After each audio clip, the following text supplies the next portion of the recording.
Who's in La Lomas? Okay. Las Lomas is actually having a little bit of struggles. We changed management in March. Well, part of that, there was a lot of reasons, but one is rearing its ugly head right now. And again, my philosophy is to tell you the good, the bad, and the ugly of everything that's going on. And on that property, we're having an occupancy problem because the previous management company decided to fill that up by leasing to a lot of housing, and quite a lot of housing. Dillard, how many housing residents there do you remember?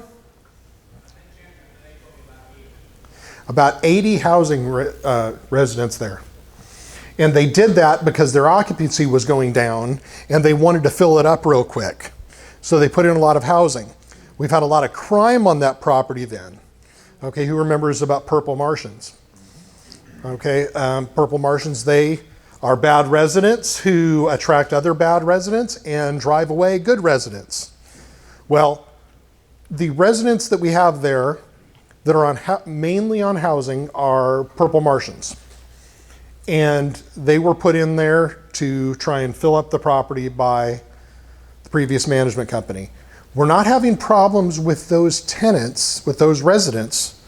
We're having problems with their friends who are criminals, criminal elements, that go out there and shoot off guns in the parking lot and some other things like that.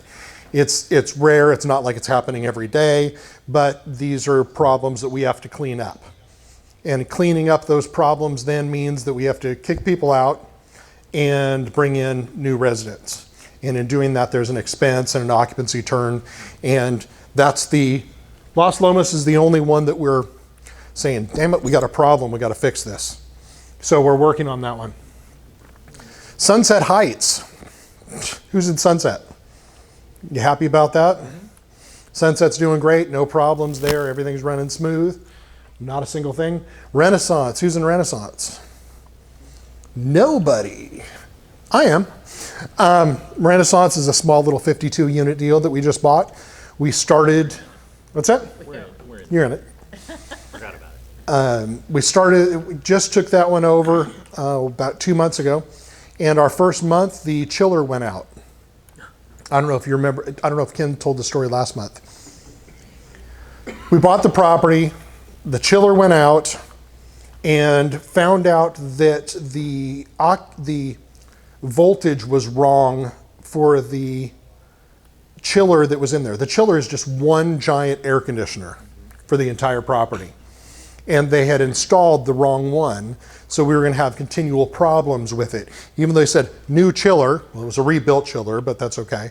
But it was before, it wasn't really on or struggling or working. And then when summer hit, we noticed those problems, so we had to replace that chiller. We had plenty of contingency in there, so that's not a problem. And we're now working on everything, all the other CapEx projects on Renaissance. Where's Ken when you need him? But you'll find that out on Saturday. We're having a road trip there this coming Saturday. So you can go to that and see everything that's going on. Riverbend, who's in Riverbend? Okay, we've had that for a little over a year. And we had a road trip out there last month. We just got the appraisal in today. Okay. $93,000 a door. Appraisal. That's all. $93,000 a door in DeSoto, Texas. Wow. Okay, but that one, all of the rehab, everything's done. The units have been turning over. It's doing great, rocking and rolling, and we're doing the refi on that. So we're doing it 2 years early, not quite as much as we had originally wanted, but we're doing it 2 years early. So you're looking at a 30 to 35% return, cash out refi return right now. We'll have that in about a month. Tribeca. Again, Tribeca's just humming along, doing great. No problems there. And Woodwind, that one's been under contract for sale. And that is supposed to close the first week in August. So we've got a few things going on right there. Holly Nani. I got a phone call finally, even though we keep harassing the utility company. Is anybody in Holly Nani in here? Okay, good. Halinani is a 10-unit property that we bought in Maui, Hawaii. And it's great. We found it, and the rents were 60% low. That's huge, 60%. So we bought the property, fixed it up. It's up on a hill. Actually, we painted it about the color of my shirt. And my property management company, the contractor, everybody said, no, don't do it, because everything's pretty calm there. You can't really see it. Well, we painted it coral, and looks great. You can see it from down at the bottom of the hill, and raised rents over 60%. It's providing a good return. For Hawaii, it's providing a great return. And now we're waiting for the solar project to be completed. We're adding solar panels on the roof where we can sell the electric back to the utility company, which is huge in there. Anybody know their utility rate here? Anybody? How much is your utility rate here? 9.2 per kilowatt hour. In Hawaii, it's like 32 cents per kilowatt hour. Okay. So we can sell it back to the utility company. I want to say it's at 18 cents a kilowatt hour. So we'll provide enough for our residents who will pay us then for the electric, and then we sell any overage back to the utility company. Problem is, we've had an application and going through the process for 2 years. They are just now saying that we will have that done by the end of Q3 this year, as far as the analysis to see if we qualify to do it. So, yeah, after continual harassment, yeah, it would be funny if it wasn't so sad. But that will add another $2,000 a month in income. And for those that are in that one also, or anybody that wants to be in something similar, the property right behind it, when we were out there working on it, the owner of the one right behind it, 16 units right behind this one, said, hey, I'd like to sell mine. And then she disappeared. And we tracked her down, and our agent there has been in contact with her, tried to be in contact, and never get a phone call, nothing. And now she comes back and says, okay, yeah, I'm ready to sell now. So we have the opportunity to buy the 16 units right behind our existing property with rents that are low also. She's owned it for 40 years. Okay. Amber Vista. Who's investing in Amber Vista? All right. We are almost full on Amber Vista. First off, Ken's sick. Jeremy's on vacation. So we're not getting a lot of information from either one of them. We have received subscriptions. We're raising 3.8 on Amber Vista. We already have subscriptions for about 2.8, and I think verbal commitments for most of the rest. So if you are interested in getting in there, there's only a little bit of room left on Amber Vista. We have got our loan approval and moving ahead with that. It is a bridge loan that we're getting through Legacy, Texas. And it's a major rehab deal, which is going to go great. It's right just 0.9 miles from downtown Plano. So it's a great location. Turn that one around. We're going to do a lot of fun stuff with it. Next one. We already talked about Park Row sale, Woodwind sale, Riverbend refi, Halinani solar projects. We are currently also, this was a fun deal, Frankfurt Station Lofts is a new construction, new build, Longhorn Capital, Trident Realty, if you know either one of those names, Michael Hoffman, you know them? They've been working on this project for about 2 years on building on land in Carrollton at 35 in Frankfurt. About 200 units, brand new construction. They've already gotten everything done on the whole project, everything ready, and then during that process, they were consulting with me on floor plans, on some of the other stuff on the management side. They have the developer, they have the builder, they put together most of the capital, they've gotten the loan, and they wanted to bring me in for the management side, the experience side, for the loan side, and also to put together the private placement memorandum. I'm talking too fast. So we put together the private placement memorandum, and they've sent it out to their current clients, and we're raising money for Frankfurt Station Lofts. I want to say the total capital raise is $8 million. We're rolling developer fees and everything else back into it. We're reinvesting on that, so nobody's making any money up front. And we believe that Longhorn, Trident Realty, they're going to raise about $4 to $5 million themselves. It's going to go through us on the private placement memorandum. Then the partner that owns the land, a guy named Bill Janicek, is going to, through his family and friends and things like that, going to be raising another couple $1 million. And then whatever's left is what we get to raise. And we're looking at a 3-year project, might be 3 to 4 years before it's built, stabilized, and sold. And it's a preferred return to investors. And we're looking at about an 18% per year ROI on that. Nothing for 2 years though, because it's build and lease up during those times. So that's something we're going to be raising money for. Ulf-Barrett Capital. Does anybody remember me talking about that at all? Oh yeah, right, like 4 people. Awesome. Actually, it was a few months ago when I only mentioned it briefly. Ulf-Barrett Capital is an entity that owns stock in mainly Brookside Apartments.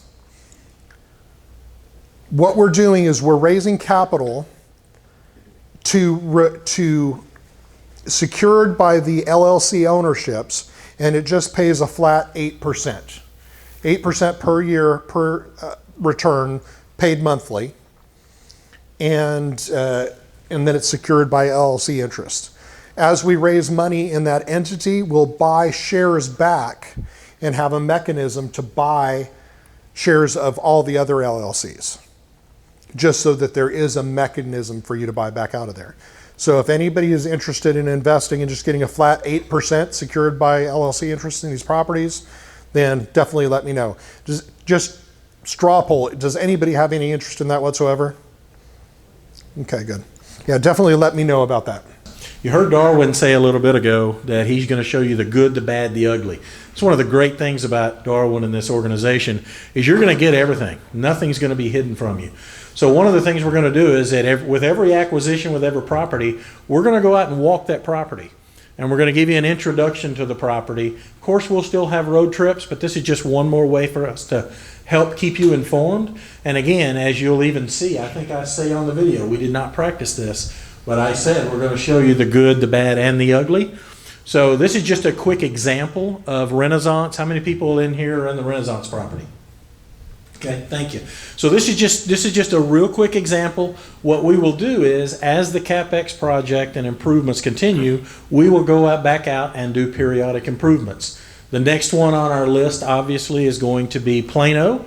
So you'll get a flavor for it here, where we'll just go through the deal and again try to keep you as informed as we possibly can on every single property. So feel free to go out there and check out the Darwin German YouTube video. A lot of educational material on there. The Darwin German Facebook page.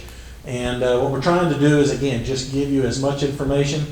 If there is something that you don't feel like you're getting, again, we're open.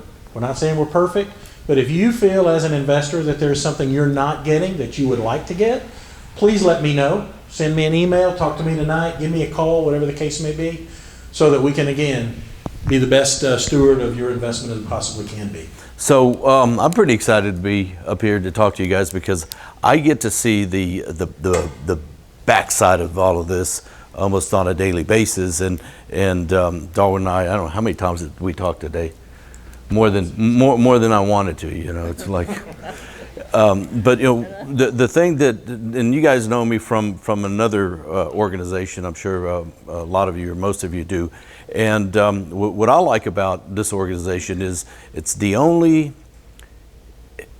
so Darwin being the quote lead or deal manager as it's really known in the industry, he's one of the few people that I know that came up through these organizations that are out there now that has really put together a company that is not just a a deal sponsor and then a management company, because a lot of them do that. They'll have their own management company.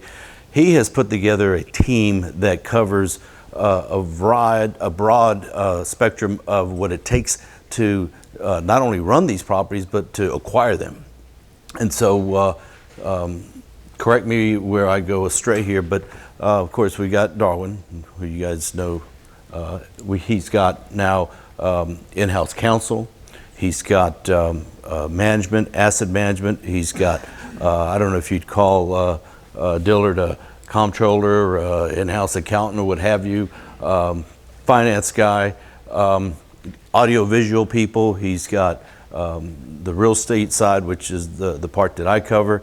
And so all of these components to his business are critical in obtaining, or should I say acquiring, the best deals out there. And so when you come to one of his meetings or presentations, you generally will see the end result, but what you don't get to see is the making of the sausage. You know what the old saying about sausage and legislation are two things you don't want to see being made.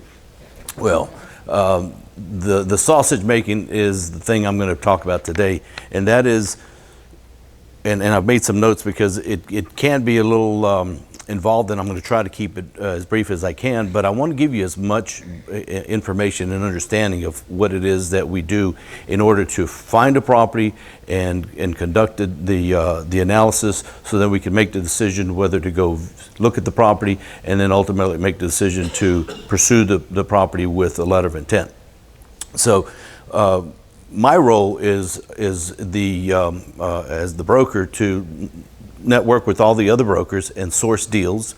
We can source deals through other brokers, but then Darwin also has people that reach out to him.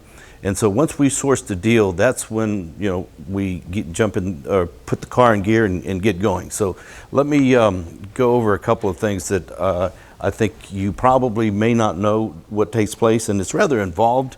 How many of you have heard the statement of that napkin or back of the napkin analysis? Anybody heard that? Okay, I cringe when I hear that because I think it's such a stupid statement, and I'm sorry to use that harsh word, but you can't analyze a property on the back of a napkin.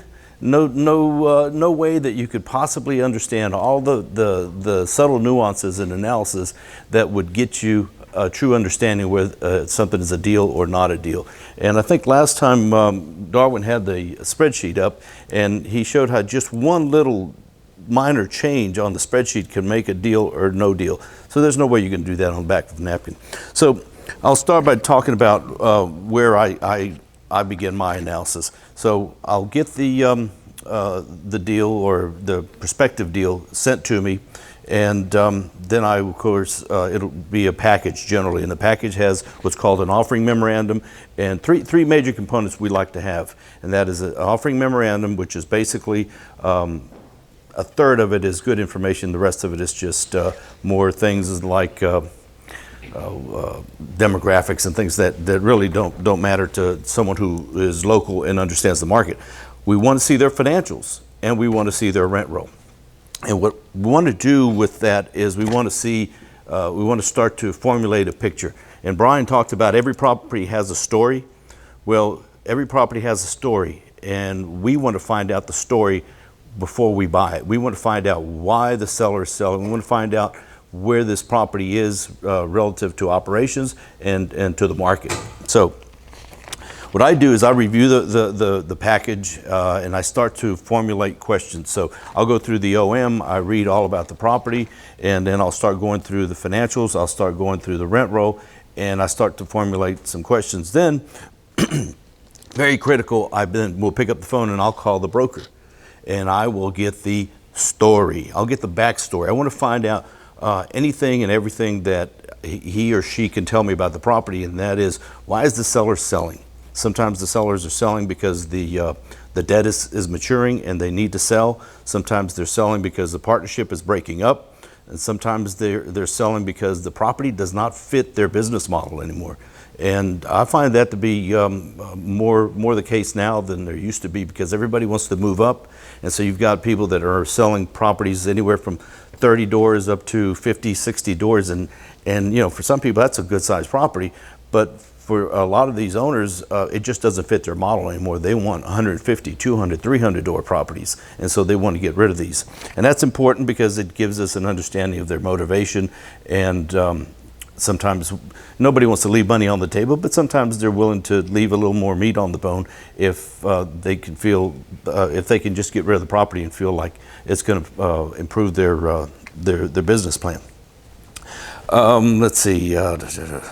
So one of the things that I also want to know is the property professionally managed or if it's self-managed? And that also has a big influence on the operations of the property, and it gives me an understanding whether there is a value add component to the deal based on just improving property management. Let's see. A couple of things I want to know: is it being sold by assumption, which means we would have to assume their existing debt, or are they selling it free and clear? And then sometimes we also look at it either way. A property can be assumed or it can go free and clear, but generally there is a prepayment penalty or yield maintenance, whatever you want to call it. And so we have to take that into consideration. Generally the property, the price is going to be higher for that. So once I start having a better picture of where this deal is shaping up, now it's time to build the spreadsheet. Now we have a pretty robust spreadsheet that we use, and if you were to see it, you'd probably, unless you're very familiar with spreadsheets, but for the average person, it's kind of daunting and scary to look at and think you're going to put it together. So the place I start is with CoStar. Anybody know what CoStar is? CoStar is a central information platform. It's online. It's a very expensive subscription to have, but it has just about every single multifamily property. Well, it's national, but right now we're only focused on the DFW and surrounding areas, but just about every multifamily property out there, it's in there. And so we get all kinds of valuable information from that, down to who the owner is, when the property was purchased, sometimes how much they paid for it. But I never get hung up on what a property was purchased for, because what somebody paid for something has no relevance on what it's worth today and what they're willing to sell it for. So then first thing I do is I look at the, I'll populate the spreadsheet with some, the name of the property and a few other things, but I want to look at the rent roll, because the rent roll is going to tell us what the property is making in income relative to their rents. And so there's what's called the market rent, street rent, gross potential rent, whatever you want to call it. It's basically the seller saying to the market, this 2-bedroom unit, I want $800 a month for, or $850, whatever number you want it to be. The difference is when you look at a rent roll, there's the scheduled rent and what they actually are getting for that apartment. And so what they're asking for rent means absolutely nothing to me.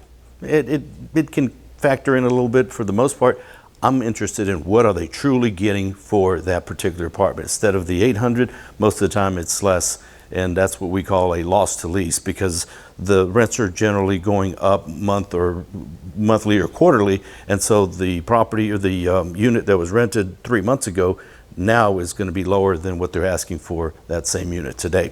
So what I'll do is I'll take the rents that they're billing, not the rents that they could potentially give, but the ones that they're billing, and then I'll divide the number of occupied units into the total amount to get an effective rent. But if you look at the rent rolls, they have a lot more information, and part of it is other income, like if they're billing for utilities and what have you. That's not rent, and so I never factor that in, and so it can be a little confusing actually, or misleading if you don't look at it correctly, and you're going to give the property more credit than it actually should get for the rents that they're collecting. Let's see. Another thing I look at, which I think is very critical, is I look at the most recent leases. The newest leases, generally no more than about 3 months old, because I want to see, are they getting the rents that they're stating? So if they say their rent for a 2-bedroom apartment is $850, and I'll look for the last 3 months, the leases for those 3 months, whether they're getting that $850. If they are, then we know it's got a good trend. If they're not, you got to ask yourself, excuse me, why is it that they're at this level but they're not achieving it? Most times it's because when a property is being put on the market, what they want to do is they want to raise the scheduled rent to make the property look better. But for an educated eye, someone who knows what they're doing in analysis, that's not going to fool them. So I look at that, and then of course I plug that into the spreadsheet. Excuse me.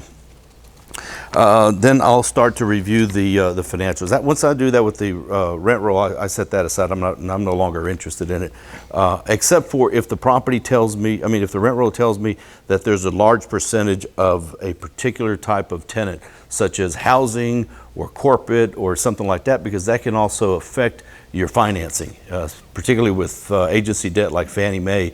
They don't want exposure to one particular block of tenants. They don't want a large exposure to the market. So then we go into the financials, and this is where you really start to build and see a story on the property, because there's some basic components to a financial statement, and that's going to be the scheduled rent, minus the loss to lease, minus the vacancies, bad debt, or what we call adjustments, and then there is other income, which is non-rental income, like vending machines, laundry income, and that sort of stuff that is not based on rent. And then after that, we have expenses. So each one of those components is very critical in making that assessment, because each one will have its own role to play in the analysis. So for the scheduled rent, again, I go say, like I said earlier, what they're asking is not necessarily what they're getting. And then particularly on the adjustments. So let's say they're getting whatever the amount they're getting, but there are adjustments being made such as physical vacancies, bad debt or people who aren't paying, write-offs, concessions, just a variety of things that will eat away at that rent, and then you come down to a net rent. We'll plug that in, which is after all of the adjustments. Then to that we have the other income is something that I also look at. Other income includes, like I said, vending, but there's some components to the other income that I think it's critical to pay attention to. There is late fees. I've had some investors, some lead investors or deal sponsors talk about how great it is to have this big other income portion to their to the income of the property. And I'm going, if I've got a big late fee income on my P&L, that's just telling me I've got a poor tenant base, right? Wouldn't you agree? I mean, if you're having to constantly collect late fees, then that's not good. Also, if you have move-out fees, early termination fees, damage fees, that kind of stuff, yes, it's income, but it's not high-quality income. We don't want that. We want a high-quality tenant base, not a high non-rental income. And that's why I said it starts to formulate a picture. It tells a story about how this property is functioning and how it's being managed, okay? Then we move over to expenses, and in the expenses, there's a variety of categories, but the main ones are going to be property management, repairs and maintenance, utilities, and just a variety of things that go into running a property. They're essential into running a property, but there too, it tells a story. Repairs and maintenance. If repairs and maintenance are low, and we know what a general budget item should be per unit per year for that particular line item. But if you have low expenses on repairs and maintenance, that tells me one of two things, and it's generally the latter. One, they have taken care of the property and fixed everything up so it has very little repairs and maintenance required, and your tenants aren't tearing up the property, right? Which that never happens. Or number two, they're cheaping out and they're not fixing anything, right? So you see how it starts to paint a picture there. Those are the kind of things that we look for to get a better understanding of where we can take the property to. We start plugging all that into the spreadsheet.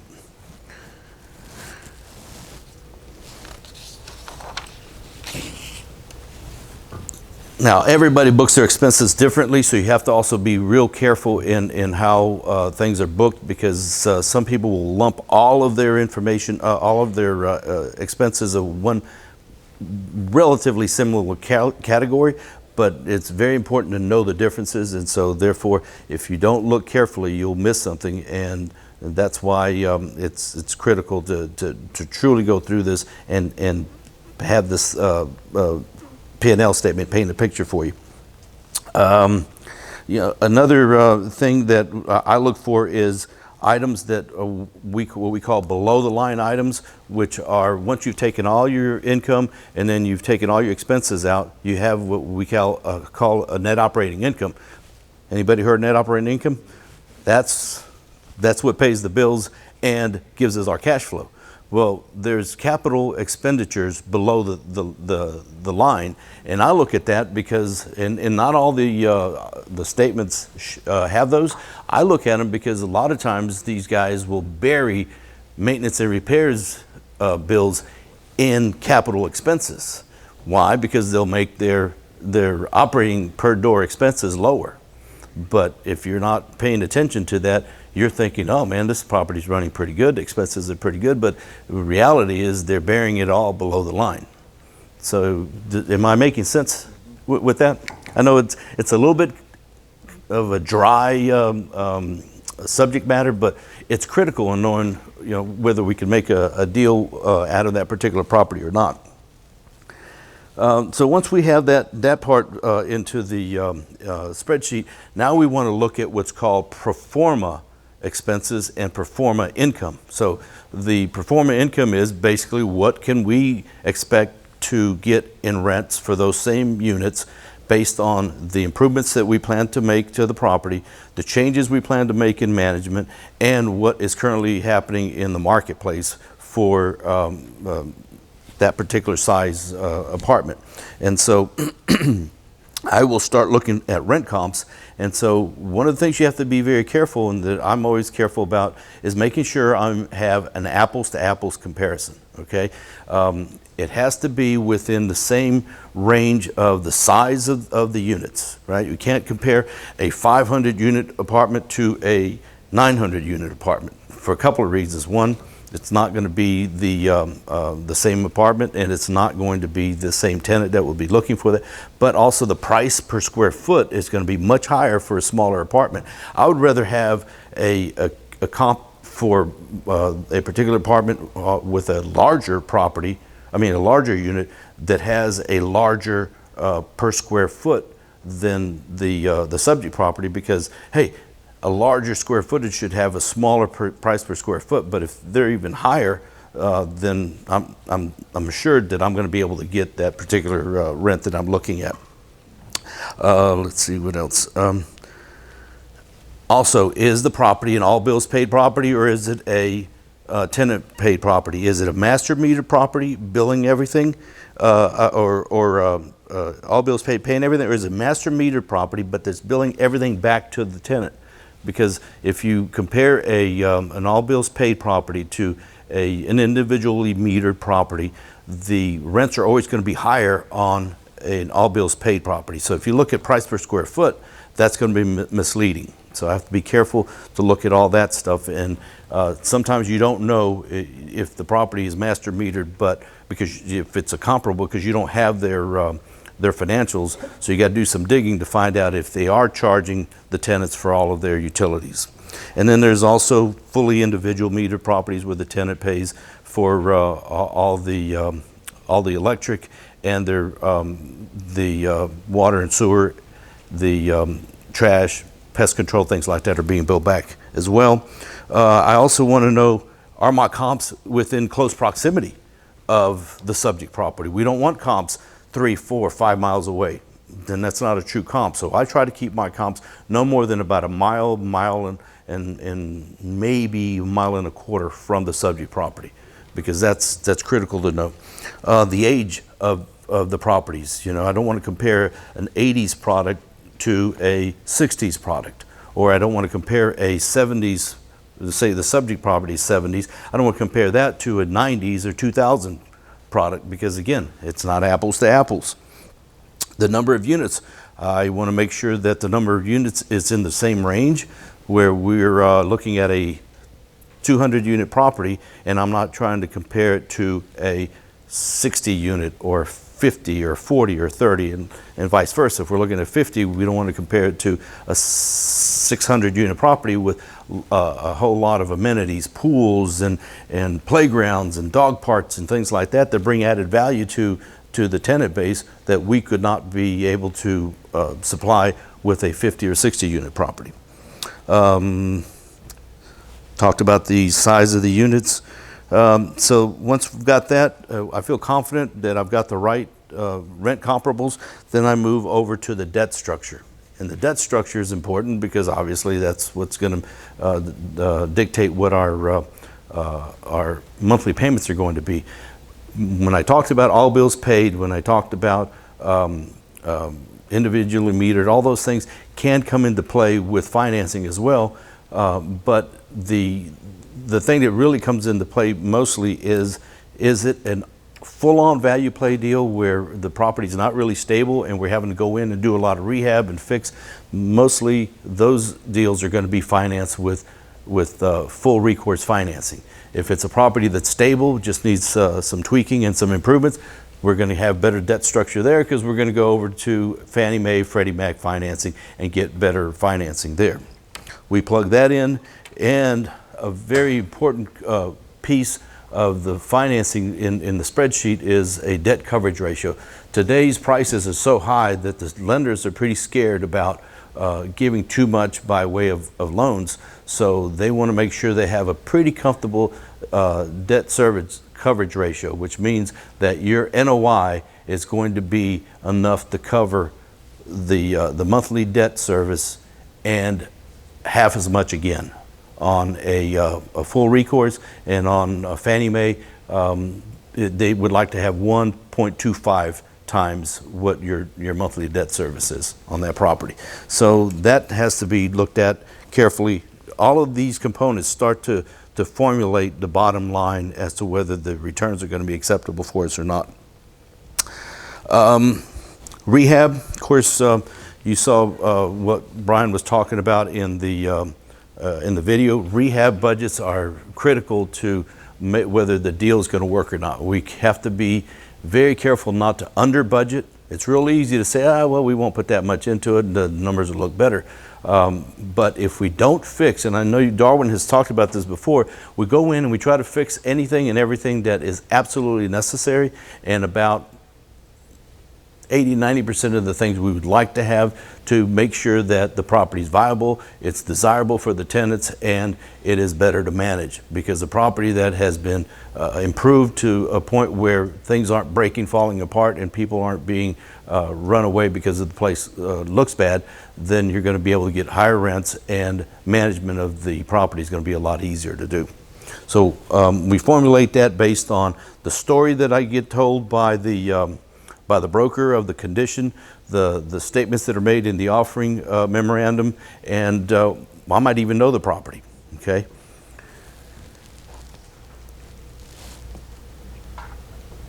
And then of course, Ken said in the video about where we want to take the property. So all this stuff goes into this big meat grinder, and now the sausage is being made.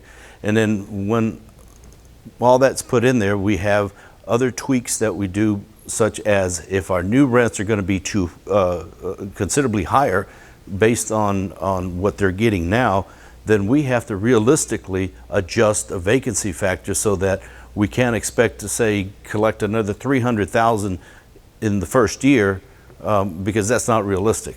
You know, if the property needs a lot of work, we need to have access to the units to rehab them, and then the opportunity to release them. You can't just do that overnight. It takes a long time, especially with a larger property. So up front, we have to apply an appropriate vacancy factor, which takes into account all that time that it's going to take to get the property up and running. When all that is done, if the numbers look promising, I'll send it over to Darwin and have his critical eye look at it, and he'll make some tweaks based on what he would like to see, or and there have been times, only I think once in the past how many years, that he's found a mistake. Actually, today he found a mistake. It was a pretty good one too. But you know, that's the benefit of having other people look at it and everybody being involved in the analysis. But once he gives it the thumbs up, we know we've got something that we're definitely interested in, and then we go and look at the property. So everything we've done up until then is basically preliminary, because all it is on paper so far. I mean, it's educated, it's calculated, but it means nothing until we go to the property and see what the conditions are like on the ground. When we go look at a property, we tour the property with the manager or the manager supervisor, the listing broker, the maintenance guy, and we get to ask all the questions. We get to ask where the bodies are buried. They may not tell us where all the bodies are buried, but we get to ask those questions. We get to see firsthand, and then we compare conditions on the ground to what the deal looked like for us on paper, and we reconcile those, make adjustments, and then the determination is made on whether we make the offer or not. And if it's a go, Brian Johnson puts the offer together, and it's off to the races. Not literally like you guys with the hats, but that's how we do it. So I hope I wasn't too boring and too long. Any questions? Everybody says no. How long does that process take? Ooh, well, it depends, because remember I said I like to have these conversations with the brokers and get questions answered. They've got to get back to me, and sometimes they can't answer a question, so they have to get back to the management company or the seller and then get back to me. So I can open up an analysis and have to put it to the side until I get some information back. But it can take anywhere from 30 minutes for a quick one that's clean to a nasty one. It could take better part of a day. Now, I'm not saying that's all I would do in one day, but you know, you just have to, it's in pieces sometimes. But we're plugging away at these. I think I've done over 70 of them in the last couple of months. And out of 70, how many offers have we made? Well, no, there's been like about four or five offers. Yeah, about 4 or 5 offers. That just shows you how tough this market is right now. But if we're not plugging away every single day, we would not be able to find the right deals to put your money to work. And we're not just going to be putting properties in front of you that we don't believe, on our side, truly makes sense. Because hey, we're putting our own money into these deals as well. The major one is property taxes.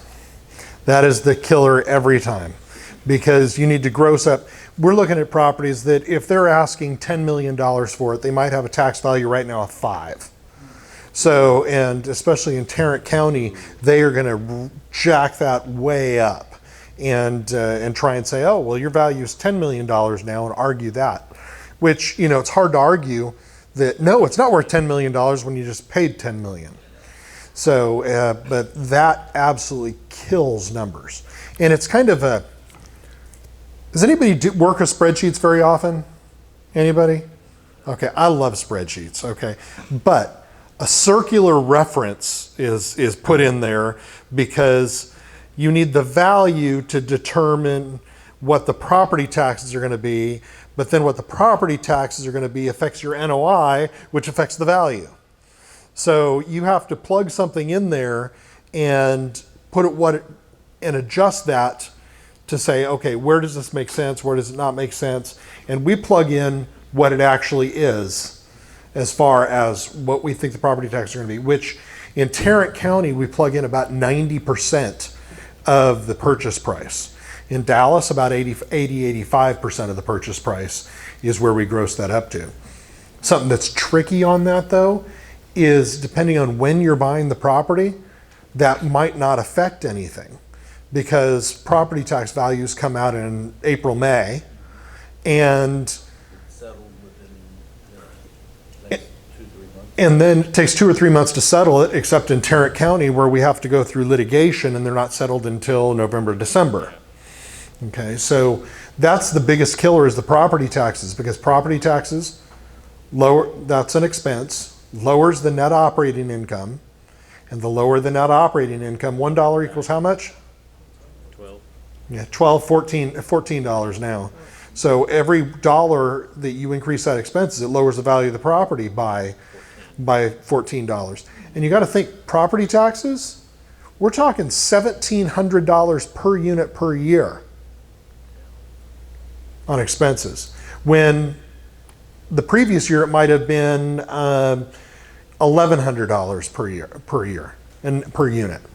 And then when we analyzed it, it's up to $1,700. And that happens all the time. Okay? But the bonus part of that is that if we're buying, let's just say we bought something in June and we're budgeting larger expenses on those taxes, those really aren't going to kick in until January. So we have a little bit of extra cushion on those expenses. You follow? But we don't know where the seller is on their tax fight at that time. So all that makes sense? What's the next slide real quick? Make sure I'm on the right page. Okay, underwriting. Again, Julian, the way that this process works is if Julian or I see a property, I send it over to Julian. He does the rough draft of that, anywhere from 30 minutes to 3 hours, usually. I tend to do it a little bit faster because Julian's a lot more thorough. And I just want to get a quick blush and say, okay, is this something that, quick blush, 30 minutes, this looks like something I want to dig in deeper to. But when he does it, he goes through, you know what? Better yet, I'll show you. We'll do one. So what's the name of the property? Park Village, what's the address? Okay, so what does that tell you? Does anybody know that address? Anybody have any idea where Westmoreland is? South Dallas, right. Okay. Look at the picture, what do you see? Okay, looks pretty. You can say right there, okay, it shouts 80s construction. Okay, it screams it. The shape of the pool, the brick coping, the 3-story, that is, yeah, it does. That's an actual picture. Okay. Park Village Apartments, nice brick monument sign. They've got solar screens up there. It looks like so somebody's done something on the exterior. And again, I'm going through this with you like this. I have analyzed this property just as a caveat, but I did a real quick analysis, so I want to see how this goes. Future resident parking, good pictures, investment, substantial value add opportunity. By the way, every broker says everyone is a substantial value add. How? By raising rents. How? By raising rents, exactly. The opportunity is raising rents.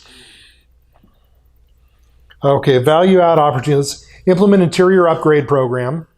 90% of the units are classic with no upgrades. I love how they come up with classic. CeeLo Ranch, on the CoStar report, he was talking about the CoStar report. You go on CoStar and he spends a lot of money on having that to analyze it. And it pulls up all of the rent comps in that particular submarket. And we were analyzing Park Village, the other one. And one of the comps for it was CeeLo Ranch. Okay. And this is something interesting. Park Village, a rough purchase price is $80,000, $85,000 a door? $80,000. $80,000 per unit. No, 85,000. $85,000 per unit. CeeLo Ranch, I looked at that, and it's right around the corner from it, and they're at like $65,000 a unit. Like, wait a minute. 65 versus 80.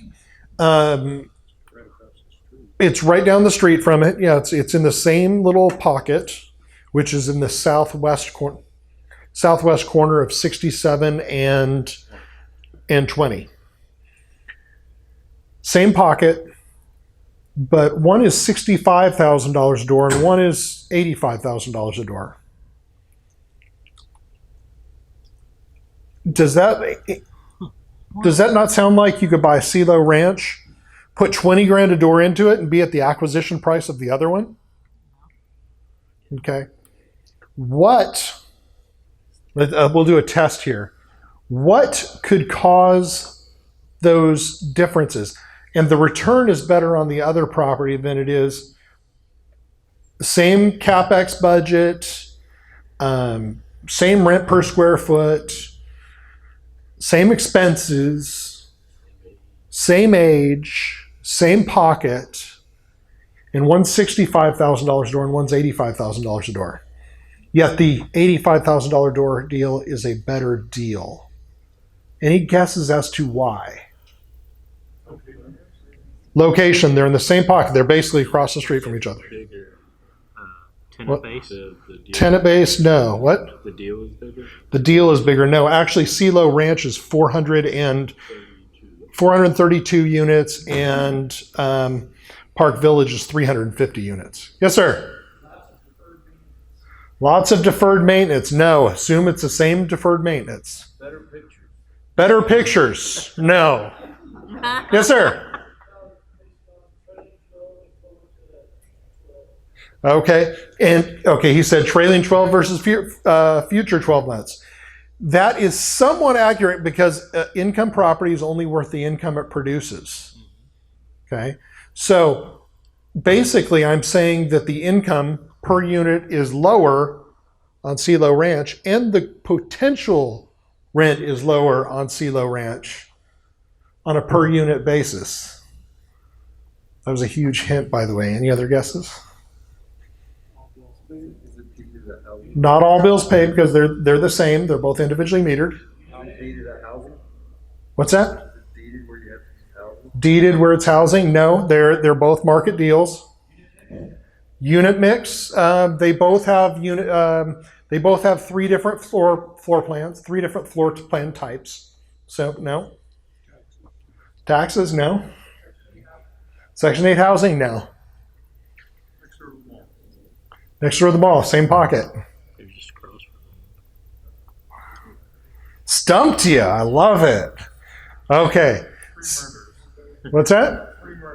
3 murders. No. Just two.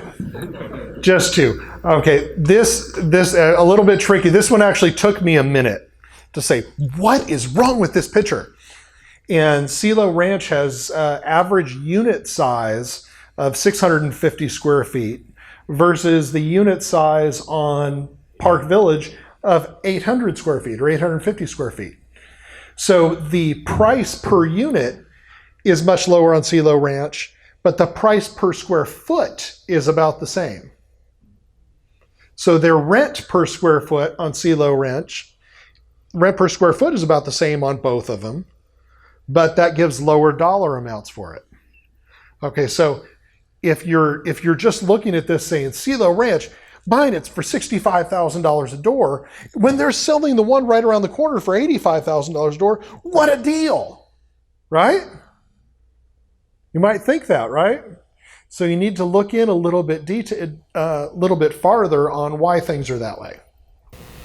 One of the things that Julian said is he looks at what the last certain percentage of the leases are. On this, the last 30 leases premium, no upgrades, $877. So their current rent is $783 on these units. Just on the renewals on classic units, which classic just means they haven't done crap to it. Okay. Sounds a whole lot better, doesn't it? Is $94. So they're raising rents $94 on regular units anyway. So you can raise rents $94. They've proven it with the last 30 leases that you can raise rents $100 across the board without doing anything. Landscaping budget might be higher on because of lower density, is what Julian is saying. Now, Park Village upside. Okay, this is, again, these are the broker's numbers. Okay. And magically, the brokers always say, hey, you can push rents here. They don't mention that you got to put a lot of money in to get that. So rent comps, they're saying is $1,047. Renovated at Park Village, they're now getting $1,054 per unit on average. And the classic at $784. Okay. So this is the number I want to remember. Renovated the last 31 units is an average of 1,054. Follow? They say implement interior upgrade package, new signage, water conservation program, estimated $105,000 annual savings with Save Water Co. Save Water Co., they come out and they do an analysis of the whole property, and they're pretty impressive as far as how close they guess. Well, it's not a guess, it's scientific, I'm sure, on how much money they are going to save you if you implement a water savings program. The big benefit on water savings programs that you can put in like that is you also get a quarter to a third of a point of lower interest rate on your loan through Fannie Mae, because you can do water if you do water savings. Add fenced yards for rent premiums, renovate the leasing center, open the space up, implement charging for covered and reserved parking. Superior location in high growth submarket. That's optimistic. Area expansion and redevelopment. Redbird Mall, when it was built, it was Redbird. They tried to rebrand it and call it Southwest Center Mall. And it's still being, there's a project in place right now, if you look on the news, of this whole redevelopment they want to do there. And the likelihood of that, I have no idea. Top employers, again, like Julian said, there's a lot of crap in these that you don't really even look at. Property overview, we've already got a lot of this information. We already know what it is. The unit mix. 1 bedrooms, there's 144, so 144 plus 48, so 190 1-bedroom units out of 350. So about a 50-50 unit mix. Actually, there's 3-bedroom. I knew there was 3 unit types. So there's 3-bedroom unit types on here. The classic, what it looks like now, like every other 80s product. But it's open to the living. That's nice. Offering attributes. The big things I want to know. Built in the 80s, you don't worry about this too much. Individual units on HVAC, that's normal. Individually metered, that's normal. Hot water, individual electric heaters. Yay, individual electric heaters. Okay. What's the alternative to that? What are those called? Anybody? Boilers. So if you have a boiler, that's one water heater that heats the water for a huge amount of the property. The problem with that is who pays to heat the water? The landlord. Whereas if they have individual electric hot water heaters, the residents paying to heat their own water. Another problem with that is that if you are at one water heater, you've got hot water lines running all over that property. And there's a whole lot of opportunity for leaks in that hot water. Also, if you have a run that's too long, toward the end of that run, people have cold water and you have complaints. And if the boiler goes down, everybody. And if the boiler goes down, everybody's out of hot water. So I like having individual water heaters. And so that lowers our expenses by probably $500 a door. And $500 per unit increases the value of the property by how much? $1 equals how much? 14. So 500 times 14 is what? A lot. Plumbing copper, wiring copper, electric resident paid water sewer, the rubbing back. There is no gas. Yay. Cable internet, resident paid. Trash, they charge that back to the resident. Concrete slab, again, 80s construction. We don't have to worry about that. Brick and hardy siding. Now, this is one of the little bit of information you get from the broker. They've already replaced all the siding with hardy. Okay. When we buy it, we do it right. We replace it with hardy. If it's got masonite or some other crap on there, you have to replace all of it. And that's a huge expense. That could be $2,000 a unit on your CapEx budget to replace siding and paint. So far, all this is real good news. All the floor plans, I only glance at that saying, okay, is there anything that looks too funky? But these look like some pretty cool unit mixes. Some of the pretty cool unit floor plans. Site plan.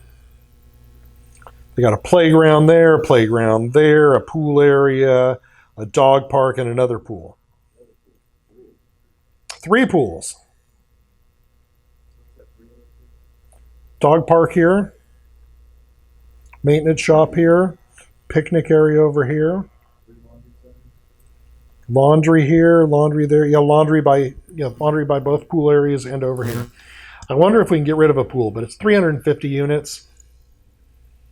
Might charge a premium for pool view, so I'm not going to mess with that right now. Looks like the office is already mostly redone. Nice units, nice floor plans. Not sure about the blue. Market overview. Again, I know the area. You know the area. DFW market overview.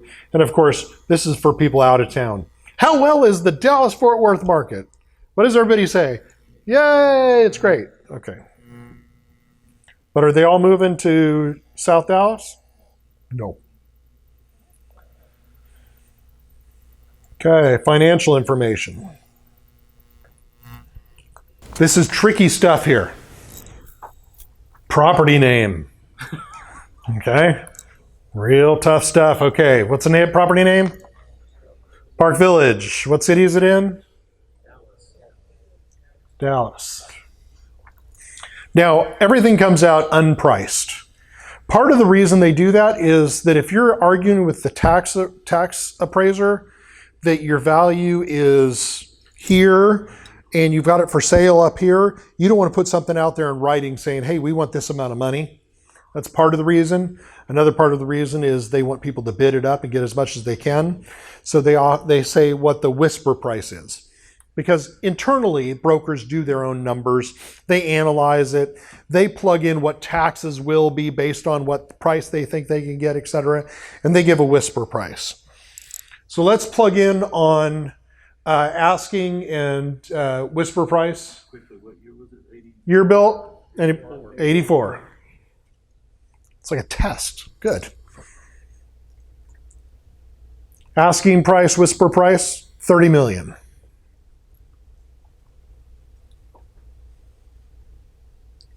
Okay.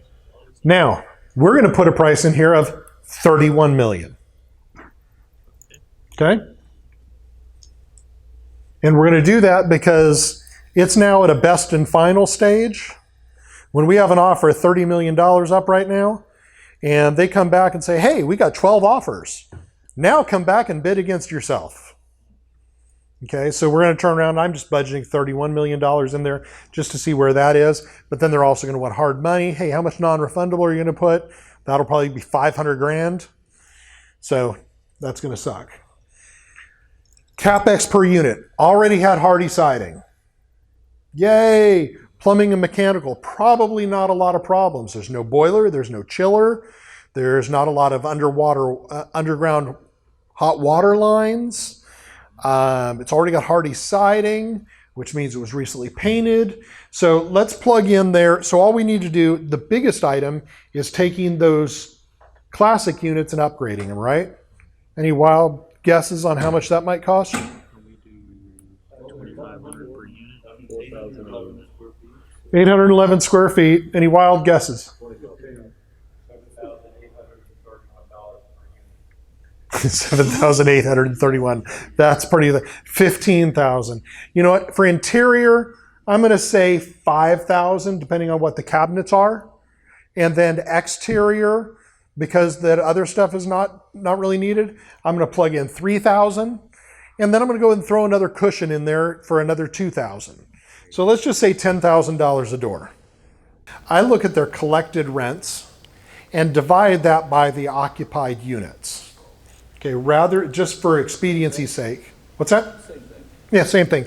You can also use the rent roll to see exactly what that is. Both of them come up with a number that's pretty similar. But I'm going to not do this right now just so we can analyze it. Okay, we're going to say the effective rents in that analysis is $775 per unit. Okay, that's how much they're getting on average right now. What did the broker say? The last 30 units average was what? 784. Or 850. 854. Okay. There was two different numbers that I showed you. Okay, first there was the spreadsheet that showed how much they're raising rents on classic units. That's ones that didn't get anything done to them. But we're putting $5,000 a door into these, into the interiors. So we're going to raise rents to the higher amount. And that was in the OM. That was in the offering memorandum that showed it. So I'm going to plug in $995 as far as rents. When he's saying the last 30 units was a $100 raise, $775, $875. So I'm going to go ahead another $100 over that for the amount of money we're going to put into it. And they're showing that they've got 1054 on the upgraded units in the OM. Hey, Julian, can you catch up? Yeah, okay, so, 775. 775 and 995. You know what? Actually, don't put 995 yet.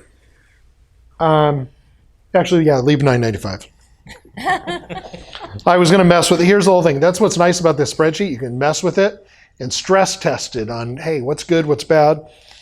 Their annualized rental income, the amount that they collected. So we go on the financials and say, how much did you put in the bank the last 3 months? I don't look at the last 12 months because if that's going up like this, they're going to have an average that is artificially too low when the last 3 months has been much higher because it's been going up. We want to say that we're going to keep that trajectory, but just what they're collecting the last 3 months annualized, $3,180,000. That's it. We took the last 3 months and annualized it. $3,180,000. Just put it even. Other income they've collected $228,000. Now, on this property, we didn't really read it in that OM, but he had it on there. Charge for carports, rub back more of the water, different things like that. So they were saying that other income should be much higher. Their T12 expenses, $1,455,000. Okay. Now that comes up with their current expenses, $4,157 per unit. It's pretty normal on an 80s construction property until you get to taxes. Okay, so let's plug in for expenses at 50, put $5,000 a unit. So we're bumping up basically taxes by $850. Now so this right now, just doing that. Now this category, column H, is pretty much standard. Closing cost 4%, loan amount 70%. Now that loan amount is 70% of the purchase price plus the CapEx dollars, which we have of $3.5 million, times 70%. So we should be able to get a Fannie Mae loan with those terms. Interest rate at 5%. Now, just so you know, they've already quoted it. Fannie Mae has already given a quote. When these things come to market, somebody will call Paul, who will send it over to Doherty Mortgage, who will give us a loan quote. So we've already got a loan quote on that the interest rate is actually 4.84%. But I'm putting 5% in there just to see what it is. Amortization years 30, IO of 5 years. 80s construction, good quality asset. They might be able to go 5. Change that to 3.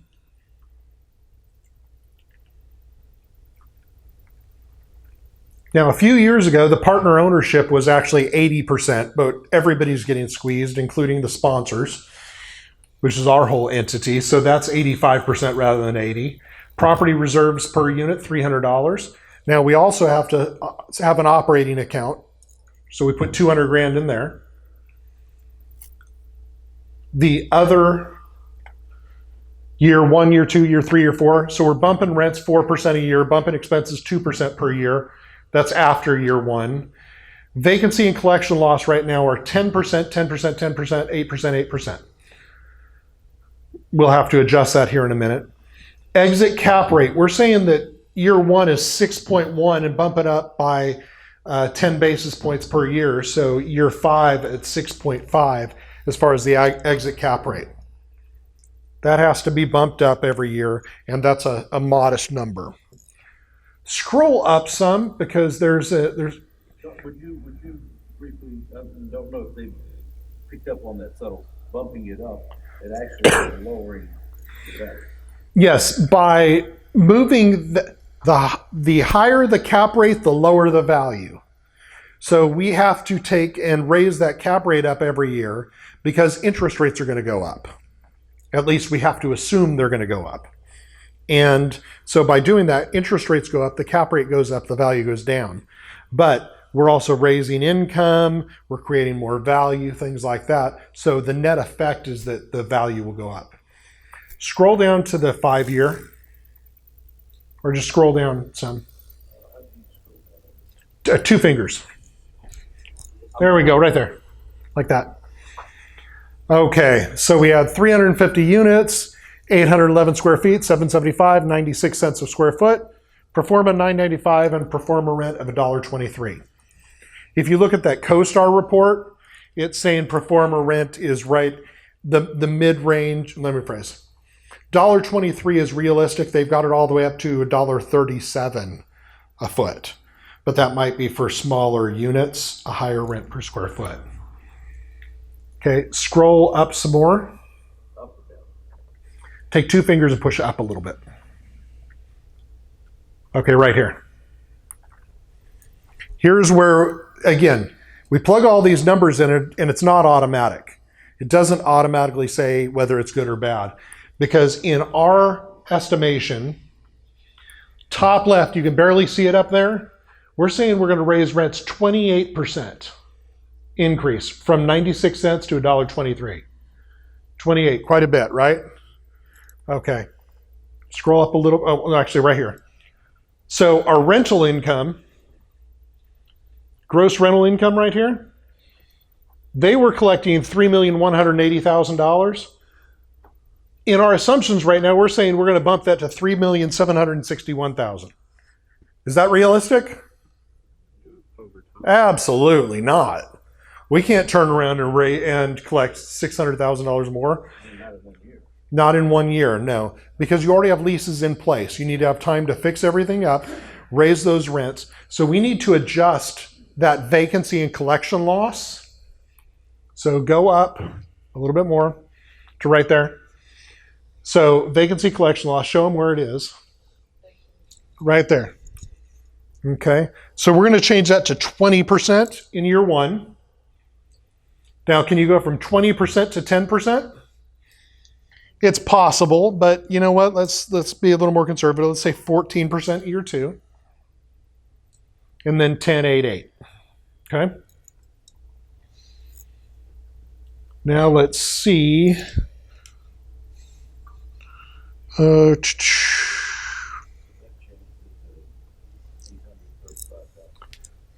Okay, so now we're saying we're only going to collect $163,000 more.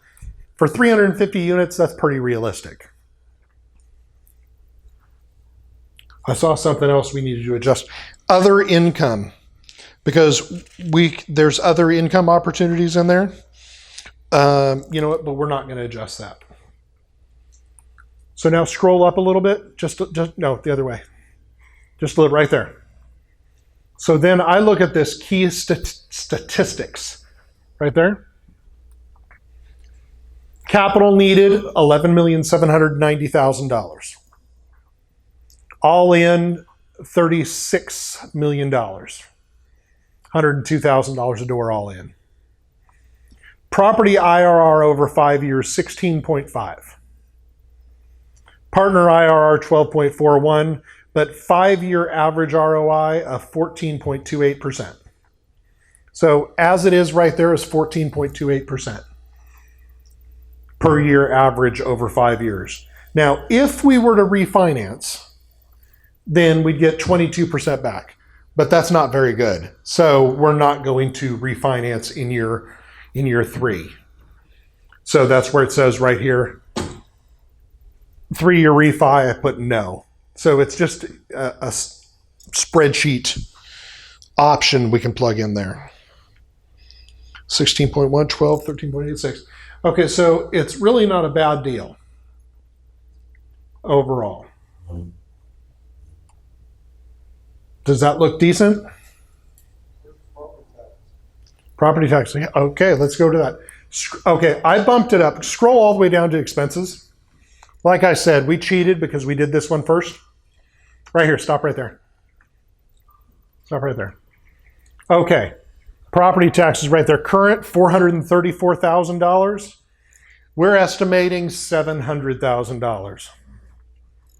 Okay, almost doubling. $2,000 per unit. Asinine. Where's that money going?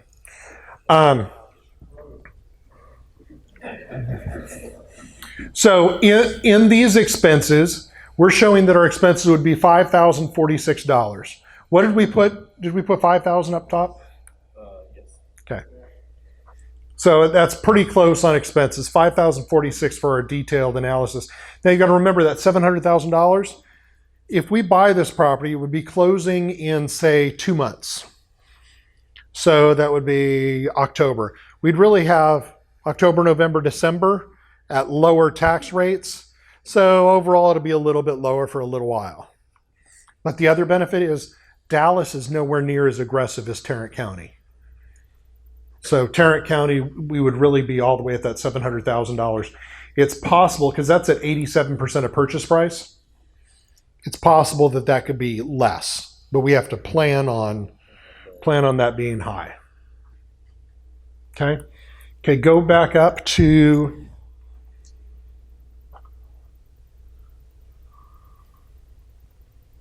keep going. Right there, stop.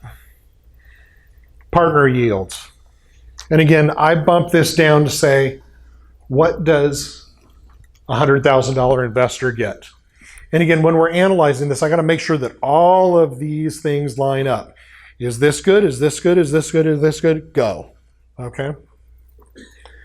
First year per year return is on $100,000, $3,300. It's okay. Nothing great. Year 2 is $7,200. Not bad. 7%. 8% year 3, back down to 7% in year 4. Why did it go down in year 4? Lost your interest only. So if we change that to a 5-year, okay, let's do this. Then go ahead and sell it in year 5, and the total amount is 14.28% per year average. Go all the way back to the top. Okay. What happens? Let's change the interest rate to 4.85. Okay, watch. Hit escape first. Or enter. Okay. Partner 5-year average ROI. If I were you, that's the one that I'd be looking. How much am I going to make? That's 14.04. Okay, hit enter. Okay, so it bumped up to 14.28%. Now change the IO to 5 years.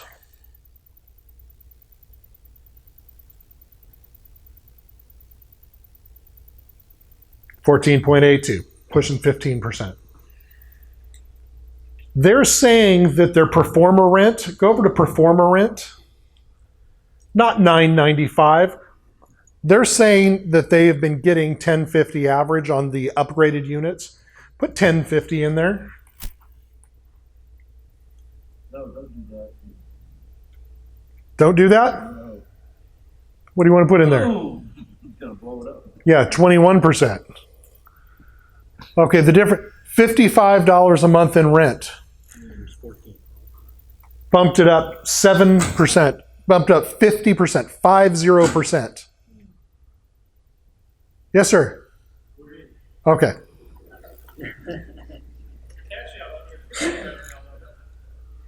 Partner 3-year cash out on 40% possibility on that. Now that there is something else that has to be adjusted if we were to go that high on rents though. But nonetheless, this can be tweaked and modified.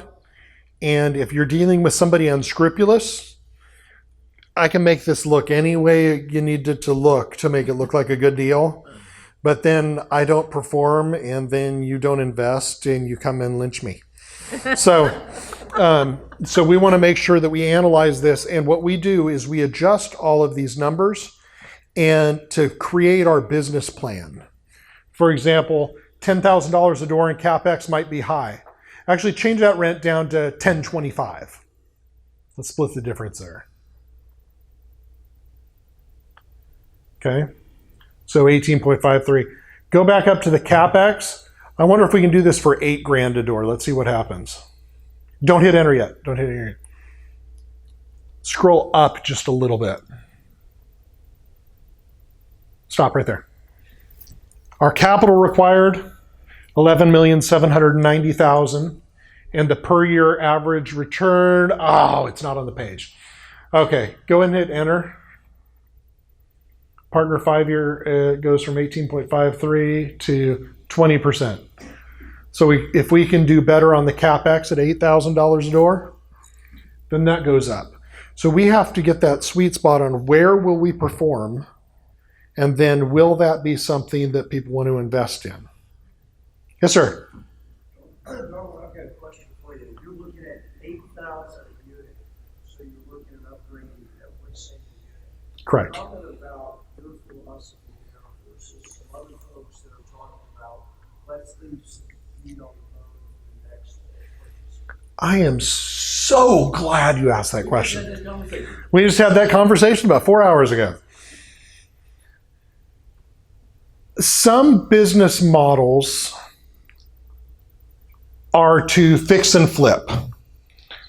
If there is masonite siding, it's sand it down and paint it and leave it there. If there's rotten wood, paint over it. Do a seal coat on the driveway. Upgrade just a few of the units to show that there's a lot of upside. Leave meat on the bone and sell it within 2 to 3 years to somebody else. Now, it looks real pretty when you buy it, but it's a piece of crap because they put lipstick on a pig. And their whole plan was just doll it up and flip it. Now, it's a viable business model because your IRR is very high, your internal rate of return. Big money investors are looking at IRR returns, which is how fast and how much money can you make. Okay, and they look at that. And so if I were to go out and get a big institutional investor, they're looking at IRR. So I would drop that way down. I'd throw lipstick on a pig, prove that up, do some of the units, and do that and sell it real fast and turn around and sell it and try and make a decent return real quick. But then we pay tax on that gain, and then we have to go find it and do it again. And if for some reason there's a crash in the market during that time frame and I can't sell it, well, now I'm undercapitalized because I don't have enough money to go ahead and take care of and do all the rest of the repairs. So I lose out on deals. Change that CapEx to $4,000. I lose out on deals because other people will go in there and say, we can do this on the skinny. We'll do it for $4,000. We'll get an IRR of 18.55%. We'll have a waterfall so that partners don't make 23%, partners make X percent, and then me as a lead or sponsor can make a whole lot more money because I give them a 17% IRR and I get to keep everything above that. But that's flipping it, and I'm not a proponent of that. You get rich buying and selling real estate, you get wealthy by buying and owning real estate long term. So we want to buy it for cash flow, for long-term cash flow. We want to fix things right and hold on to them long term. And that's our model so that we don't get caught with our pants down if the market turns.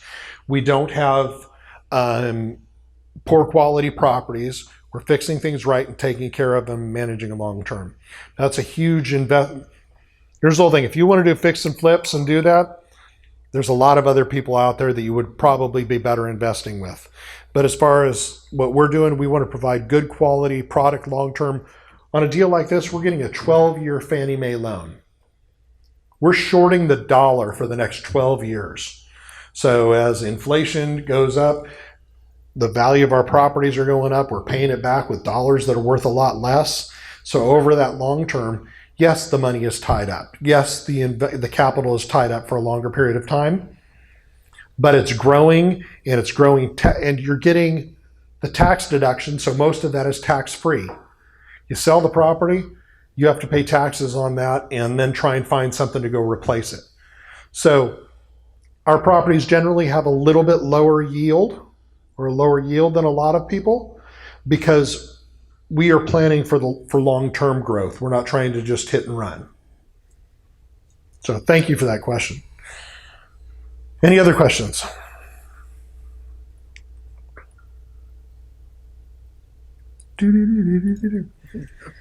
Okay, this is like I said, yes, sir. Okay, there's so much cash chasing deals. Is it better to go ahead and put more money down and do that? Absolutely. But usually we only do that on deals that we kind of have to. There's another property that we're looking at that the offers are due the end of this month, and it's a nice property in North Dallas, $115,000 a door, and it's a very nice property, great location, and it's an assumption, so we don't have a choice but to put more capital in. So it's, let's just say 90 units, and we would have to put $5 million down on 90 units, which is quite a lot of money for that size project. However, but because it's an assumption, we have then the opportunity to raise the value of that property and do a large cash out refi within a couple years. So on that particular project, we would have to raise $5 million, which is a lot for an 88 unit, 90 unit property. But then there would be a cash out refi within a couple of years of about 50%, 50%. And again, that's taken out tax free, and it's a supplemental, not a refi, it's a supplemental Fannie Mae loan. So we can pull that money out tax free and go invest that and then hold the property long term. But it's a larger amount out of pocket. So yes, it is a viable option, and we use that when we pretty much have the necessity to do so. And it all gets down to, for me, what do partners make? And if it's a good deal for them, then it's a good deal for us. We are doing some fun stuff, and I'm going to introduce Kristen Wright. Her and her husband are partners on just one or two deals. And she is a dynamic individual, and she's got something she wants to say. Oh, thanks. Hi. We moved here 4 years ago, and we were very excited about the real estate market here. And I was not a realtor at the time. And my husband really wanted to get into investing. And so he went and he actually heard Darwin at one point, and he came home and he was so impressed. And he just said, this guy has such a high level of expertise, but he also is very willing to share his mistakes, which is a very big deal. And he also is extremely willing to pass on properties because his investors are his number one priority. And he just has a lot of integrity. And so it's kind of hard to really impress my husband like that. But we went ahead and we did a couple investments as passives, right? We're incredibly busy, and we really wanted to be involved, but the passive was the route for us. So move forward. I'm female, and I have a lot of female friends, and we're incredibly busy people. However, I recently read a quote on some information from Fidelity that said 90% of women at one point will be responsible for their household finances. That's a big deal. Maybe the household at the time will only be one person, maybe it'll be two, maybe it'll be multiple, but that is a very big deal. So what we're looking to do is we're looking to see who all is interested in really looking at being a passive investor. And if you as a woman are interested, or if you know women that are interested, I would love for them to reach out to me.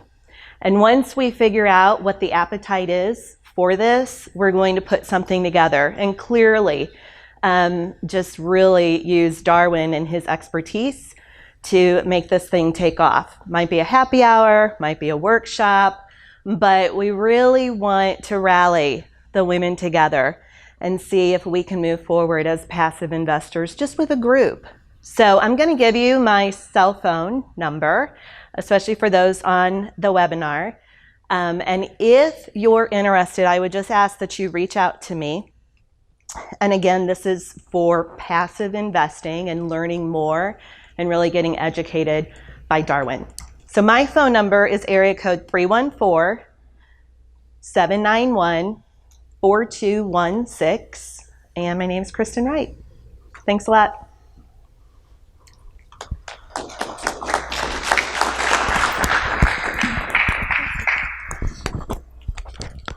She didn't say nearly enough about herself. She is very impressive. Like, she was big wig at Verizon Wireless. Had how many employees working for you? How many? A couple thousand. And she says she's a realtor. She's selling a house. She does a great job, but she's got extreme professionalism, very impressed with everything that she's doing. And she's selling a couple of houses for me as well. But she said, hey, women have a separate thought process, and a lot of times they don't want to open up and talk, or they would be a whole lot better in a group of women with a glass of wine to figure out what they want to do and have questions and be more open on that. So she wanted to do that, and she volunteered to do that as far as working with that and being an advocate.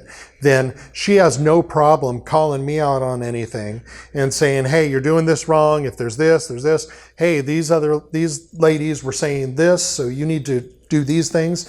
So it's a good advocacy for you. So if you want to do that, then give her a call. I encourage you to share this information. It's free information for everybody so that they can learn also. Like our Facebook page and subscribe to us on our YouTube channel, Darwin German Real Estate Investments, so that you can get all of the content.